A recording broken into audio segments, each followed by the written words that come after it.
તમારો પ્રવચન થઈ ગયો ને? चित्त मिले तो चेला कीजिए, मित्र मिले तो मेला, साधु मिले तो संगति कीजिए, वरना भला अकेला। सच्चा साधु मिले तो बैठो चरणों में, नहीं तो अपना समय बेकार करने से कोई मतलब नहीं है, हैं? पक्कड़ साधु। अभी भाई जो हैं ईडर के पास से आए, मनासा, हैं? मलासा, ये जबरदस्ती अपने घर ले गए थे। पटेल है ना, ये राजपूत हैं ये। तो ये आधा किलोमीटर हमको ज़्यादा पड़ा, लेकिन इनकी बहुत जिद करके सड़क से 5 किलोमीटर 10 किलोमीटर से आ गए और हमारे घर चलना पड़ेगा।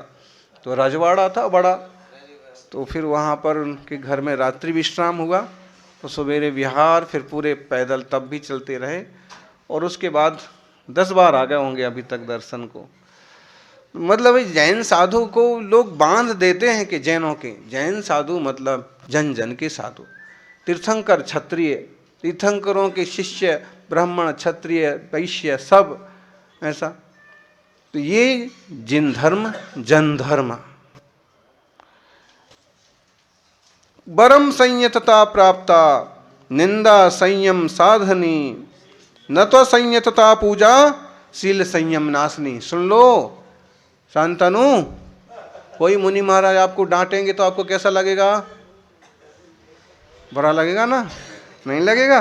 पक्का नहीं लगेगा? ठीक है, हम डांट लगवाएंगे फिर। यहाँ यही बात कह रहे हैं कि अगर अपने से कोई बड़ा तपस्वी बड़े मुनि समझाते हैं कि ऐसे मत बैठो, ऐसा मत करो, तो अपने को बुरा नहीं लगना चाहिए। एक गुरुजनों की डांट 100 गृहस्थों की प्रशंसा से अच्छी है। गृहस्थ प्रशंसा भी करेंगे तो उससे क्या फायदा होगा तुमको? और मुनि महाराज डांट के भी सही रास्ते पर लगाएंगे, इधर उधर मत देखो, ऐसा वैसा मत करो, उसमें भी अपना हित है। वो वाली बात यहाँ पर कही गई। गृहस्थों के बातों में संयम का नाश हो जाएगा, और गुरुजनों की फटकार में भी संयम का प्रकाश होगा, बढ़ेगा।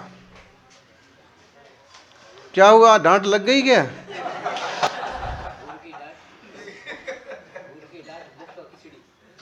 हाँ, गुरुनी डांट मोक्ष मार्गनी सीढ़ी छे, कल्याणनी पीढ़ी छे। वो तो पहले ऐसे बोलते थे, गुरुजी मारे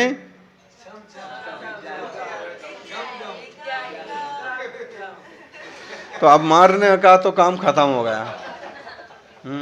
हमको भी पड़ी होगी। हाँ, गुरुजी मारे धम धम और विद्या आवे शम शम। हाँ, छोटा बच्चा आके माँ से कहता है कि अब मैं स्कूल नहीं जाऊंगा। क्यों? स्कूल जाना बेटा, स्कूल जाओगे तो इंसान बन जाओगे।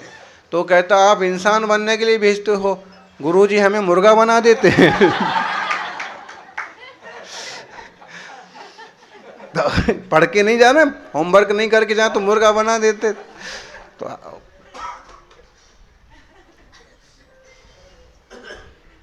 ऐसा, तो ये बात है। ऐसे ही जिनके अच्छे अनुशासन में रह के जो तपस्वी निखरते हैं ना, देखो जो बीज जितनी जल्दी उगता है वो उतनी जल्दी सूखता है।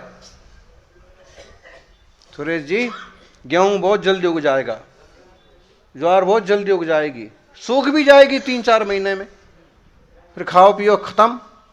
लेकिन नारियल और बांस के पेड़, आम और अखरोट के पेड़ बड़ी मुश्किल से उगते हैं। 5 साल तक तो बांस का अंकुर भी कई बार जमीन पर बाहर नहीं आता है, वो भीतर भीतर अपनी जड़ें फैलाता है। 5 साल तक, 5, 6, 7 लग जाएगा। और जब वो बाहर निकलता है और फिर जब बढ़ता है तो हर दिन 1 सेंटीमीटर तक बढ़ सकता है, हर दूसरे दिन 1 इंच तक बढ़ सकता है। बढ़ता है बाहर तो फिर एकदम तेजी से बढ़ता है और प्रभावशाली रूप से। तो साधना के क्षेत्र में भी है कि पहले अपनी जड़ें जमाओ, गुरुजनों के सानिध्य में तत्व ज्ञान, आत्मशुद्धि, निर्मलता, साधना। और जब आपकी जड़ें अंदर जम जाएंगी, फिर जब आप उगेंगे, बाहर आएंगे, अपने आप आपकी चमक, आपकी साधना दुनिया को मालूम पड़ेगी। हमको भी गुरु, हमारे तपस्वी सम्राट गुरुवर सन्मति सागर जी के चरणों में 10-11 साल तक रहने का अवसर मिला। वो केवल छाछ और पानी लेते थे 48 घंटे में एक बार बस, और 10-10 दिन के भी उपवास, फिर निर्जल उपवास करते थे। कठिन साधना थी। अब उनकी सानिध्य से अपने को भी थोड़ा थोड़ा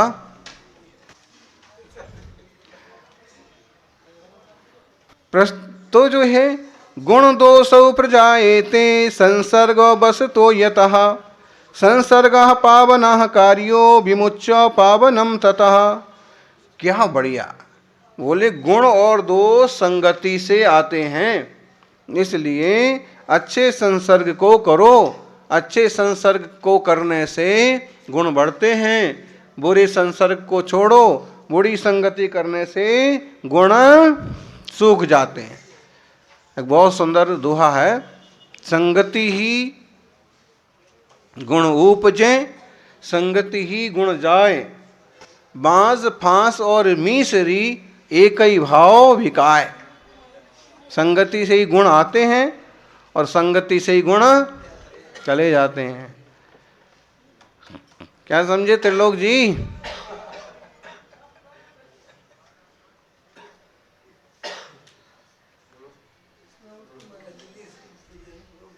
वो भी है, कदली सी भुजंग मुख स्वाति बूंद गुण तीन, जैसी संगति बैठिए वैसे ही गुण दीन। कदली के पेड़ में जाकर के कपूर बन जाता है स्वाति का बरसा हुआ पानी, सीप के मुंह में जाता है तो मोती बन जाता है, और सांप के मुंह में जाता है तो जहर बन जाता है, वही पानी। और भगवान के ऊपर से नवन हो जाए तो गंधोदक बन जाता है, अमृत बन जाता है, प्रसाद बन जाता है। ऐसे इसलिए संसर्ग पावना कार्यो, अच्छा संसर्ग करना चाहिए। वाच्यो गण स्थिता पथ्य मन भीष्टमपि स्फुटम, तत्तस्य कटुकम पाके वैसज्यमेव सौख्यदम। वाच्यो गण स्थिता पथ्य मनम अभीष्ट, अपने गण के जो बुजुर्ग साधु हैं, बड़े साधु हैं, अगर भी कुछ कठोर बोलते हैं तो उनको शांति से स्वीकार करो और उनसे सीख लो, क्योंकि कड़वी औषधि खाने से बीमारियां दूर हो जाती हैं। कोई कमी है, अगर कोई डांट रहा है, कोई टोक रहा है, तो उस कमी को दूर करो।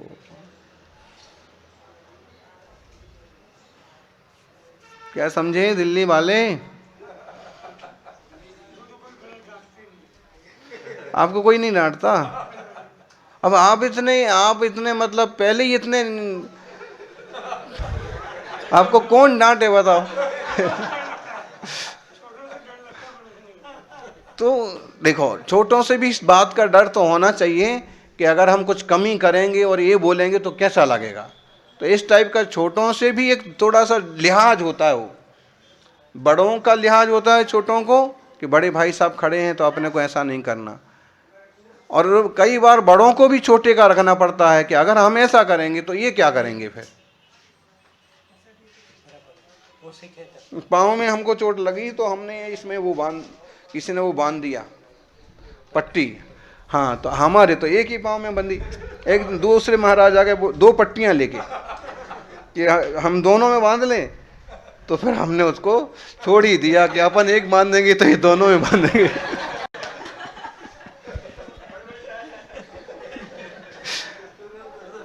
हाँ। तो मतलब है कि आप जो कुछ करते हैं, अगर आप ध्यान में बैठ गए, अब जैसे हम 12 सवा 12 बजे होंगे ध्यान में चले गए, तो सभी लगभग ध्यान में चले गए। जो ज़्यादा थक गए थोड़े विश्राम में गए होंगे, वरना ध्यान में चले गए। स्वाध्याय के लिए आए, सब स्वाध्याय में आ गए। तो आपके आचार से, आपके विचार से, आपकी प्रवृत्ति से दूसरों पर फर्क पड़ता है। ऐसे ही बड़े बड़े संस्थान ऐसे ही नहीं चलते हैं। इसके जो कर्ता धर्ता होते हैं वो भी अनुशासित होते हैं, प्रिंसिपल्स वगैरह होते हैं, वो भी खुद आगे होके वैसी प्रवृत्ति करते जैसे सबको कराना चाहते हैं। टाइमिंग का, अनुशासन का, व्यवहार का, तो फिर ये चलता रहता है, वर्षों तक चलता रहता है, लोगों का उपकार होता रहता है, अलग अलग से नहीं बोलना पड़ता है। तो इस तरह से यहाँ पर ढेर सारी शिक्षाएं दी गई हैं। और एक श्लोक है, स्वान्तानिष्टमपि ग्राह्यं पथ्यं बुद्धिमता वचा हठतः किं न बालस्य दीयमानं घृतं हितम् इति दुर्जन संग वर्जनम। ये दुर्जन संग नाम का एक चैप्टर ही बना दिया कि गलत लोगों की संगति नहीं करना। तो स्वांतानिष्ट, अपने मन को अनिष्ट लगने वाले वचन भी गुरुजनों के द्वारा कहे जावें तो उन्हें पथ्य के समान ग्रहण करना है। अब जैसे हमको भी जबरदस्ती उकाली पिला देते हैं, अपन सोच लेते पथ्य के समान, अपन ऐसा चरपरी है, कड़वी है, पी जाओ, कोई बात नहीं। तो पथ्य के समान समझ करके कठोर वचन भी सुन लो। और जैसे बालक को माँ जबरदस्ती घी पिला देती है, बच्चों को घी वगैरह रुचता नहीं है आजकल, तो और ही वो आगे सब डिब्बे बंद, बोतल बंद हैं। चीज क्या चीज है? और हमको तो जहाँ तक इसका मालूम कि चीज जैसी गंदी कोई चीज नहीं। हाँ, कई बार मतलब बोले कि पशुओं का चर्बी जैसे पदार्थ भी उसमें मिला देते हैं, गौवंश का भी मिला देते हैं। ऐसा खतरनाक खेल हो रहा है। हमारे यहाँ गौ को सम्मान की, पूज्यता की दृष्टि से देखा जाता है, और केवल रुपयों के लालच में लोग वही चीजें मिला के सनातनियत तक को परोसवा देते हैं। खान पान के मामले में तो कड़क होना पड़ेगा पूरे देश वालों को। जैन लोग तो अभी, और ब्राह्मण लोग तो फिर भी, और कुछ लोग फिर भी अभी मतलब बहुत वो रखते हैं कि कुछ गलत ना आ जाए, लेकिन नई पीढ़ी में तो बस अच्छा लगना चाहिए। अरे अच्छा क्या, उसमें देखो उसमें क्या चीज़ है, जीभ के पीछे मत पड़ो। टेस्ट में इंटरेस्ट रखोगे तो वेस्ट हो जाओगे। मुनियों को देखो, जैसा भी है, ज़्यादा नमक है, कम नमक है, ठंडा है, गर्म है, शुद्ध हो तो आहार कर लेते हैं। शुद्धता है, शुद्ध होना चाहिए। कुएं का पानी, छना पानी, खेत की साग भाजी, शुद्ध आहार पानी हो तो बाजार का कुछ नहीं चलेगा, अशुद्ध कुछ नहीं चलेगा। तो इस तरह से हमें थोड़ा सहनशील बनना चाहिए। सहिष्णुता की कमी बहुत हो गई। छोटे लोग भी बड़ों की बात सुनना नहीं चाहते। परिवार में बड़े भाई के पिता के अंडर में चलता था पूरा परिवार, अगर पिता नहीं है तो बड़े भाई के अंडर में पूरा परिवार चलता रहा, चलता था, चलते हैं, अभी भी हैं कुछ परिवार। लेकिन अभी तो सबको स्वतंत्रता चाहिए, ऑर्डर नहीं। ये जो चीज़ है ये बराबर नहीं है। किसी के नीचे रहेंगे तो तब तक विकास होता रहेगा, हमको रास्ता सूझता रहेगा, कमियां निकलती रहेंगी, और जिस दिन मन मर्जी के मालिक हो जाएंगे उसके बाद विकास रुक जाएगा, विनाश होगा। विकास की जगह विनाश होगा, मनमानी प्रवृत्तियां हो जाएंगी। इसलिए कभी कोई कठोर भी बोल दिया और बात सच्ची है तो एकदम चुपचाप उसको सुन लो, सीख लो और सावधान हो जाओ, कल वैसी गलती नहीं होगी। गुरु चरणों में रह करके हम इस बात पर बहुत ध्यान रखते थे। वो हमको ही हर चीज़ पर डांटें, समझाएं, बोलें, ऐसा नहीं। अगर किसी बात को लेके उनने किसी को बोला है कि आपने ये चीज़ ठीक नहीं की, तो अपन को सुन के सबसे पहले उसको सीख लेना कि ऐसा अपने को नहीं करना। तो सुधार पर का ना करो, खुद का करो सुधार, सुधर सुधर सुंदर बनो, जाओ भव के पार। कहाँ का श्लोक है, कहाँ का दोहा है? अध्यात्म सार शतक।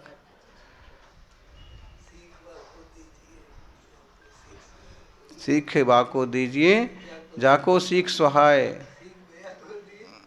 सीख बया ने दी बांदरा को, बया का ही घर जाए। बंदरों को सिखाने मत पड़ो, रास्ते चलते जिस किसी को भी उपदेश देने गए और माथे पड़ गया, मुश्किल हो जाएगा। आपने उसको कहा कि तम्बाकू छोड़ो, और उसको कल परसों क्या हुआ कि हम लोग इस तरफ मुड़ रहे थे, एक ऐसा रोड आ रहा था, पूरा संघ था, 101 आदमी थे। तो हमने एक बार इशारा किया, एक युवक को मौन था, तो हमने इशारा किया कि इस दुकान वाले को पूछो, हमने कहा पूछो इसको कि यही रास्ता है क्या। तो हमने उस युवक को कहा कि पूछो, मतलब आप पूछो, हमारा तो मौन है, तो पूछो कि ये रास्ता है। तो अच्छा बाबा जी अभी लाता हूँ, वो दुकान की तरफ दौड़ा, अभी बस बीड़ी सिगरेट सब है, लाता हूँ।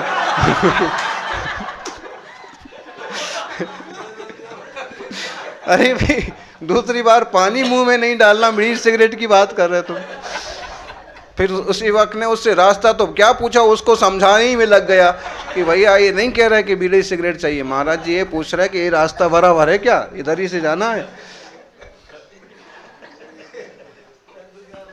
मत बड़ा वो श्रावक बड़ा वो ग्रस्त बड़ा भोला दुकानदारी था, तो खड़ाता था अच्छे से भक्ति से। अब जैसे इशारा किया, अब हमने समझा इतना अच्छा आदमी है तो इसी से रास्ता पूछ लो। तो उसने अच्छा लाता हूँ, दुकान की अंदर की तरफ दौड़ा, फिर मैंने कहा अच्छा ये अभी लाता हूँ, बीड़ी सिगरेट अच्छी कंपनी की है। तो ऐसा होता है, क्या करा जाए। तो ये संसार है, इसमें सब तरह के जीव हैं, अपन अपनी साधना करके निकल जाएं, यही मंगल होगा।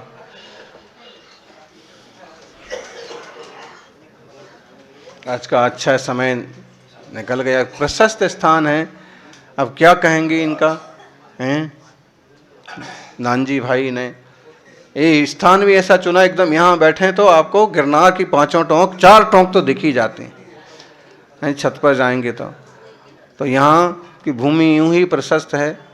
और आज अपन सबका स्वाध्याय चिंतन ध्यान सब आराम से पार हुआ, अब अपन विराम करते हैं।